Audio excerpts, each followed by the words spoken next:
বাংলার শাসকের বিরোধিতা কার্যত তোয়াক্কা না করেই, পাত্তা না দিয়ে নির্বাচন কমিশন একদম ঝড়ের গতিতে সমীক্ষার দিকে এগোচ্ছে এবং তারই কিন্তু বড় ইঙ্গিত মিলছে সাম্প্রতিককালে।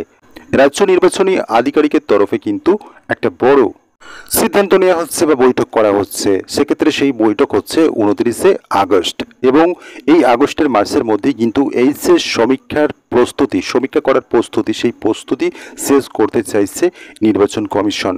সেক্ষেত্রে কিন্তু একটা বড়সড় বিষয় তো হতে চলেছে 29 তারিখ। সেক্ষেত্রে যখন রাজ্যের যে নির্বাচনিক আধিকারিক রয়েছে তিনি যখন বৈঠক করছেন, এবং সেক্ষেত্রে কিন্তু নির্বাচন কমিশন একদম সূক্ষ্মভাবে ভোটার তালিকাকে ছাঁকতে চলেছে এই সমীক্ষার মাধ্যমে। সেক্ষেত্রে ভুয়ো ভোটার কার্যত কোনোভাবেই ছাড় পাবে না। এবং সেক্ষেত্রে আমরা জানি বর্তমানে রাজ্যে কিন্তু 80,000-এর কিছু বেশি বুথ রয়েছে এবং সাম্প্রতিককালে যখন এই সমীক্ষা হবে নির্বাচন কমিশন কিন্তু আরও 14,000 বুথ নতুন করে যুক্ত করার কথা ভাবছে এই 80,000-এর সাথে, অর্থাৎ নতুন বুথ 14,000 হচ্ছে।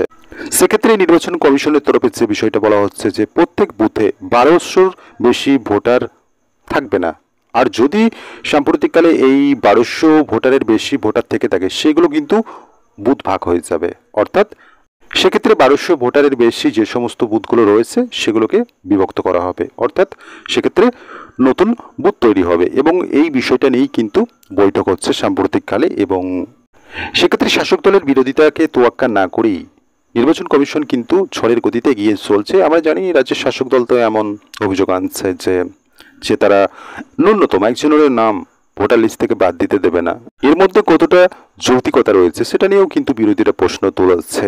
এবং স্বাভাবিকভাবেই নির্বাচন কমিশন বহাল তবিয়তে তাদের কাজ যেটা করণীয় সেটা কিন্তু করে চলেছে। এবং আগস্ট মাসের মধ্যেই এই যে প্রস্তুতি, এই যে ভুয়ো ভোটার ধরার যে প্রক্রিয়া সেটা কিন্তু সম্পূর্ণ হয়ে যাচ্ছে। এবং আগস্টের পর বলা যেতে পারে যে সেপ্টেম্বরে হয়তোবা এই সমীক্ষা হতে চলেছে।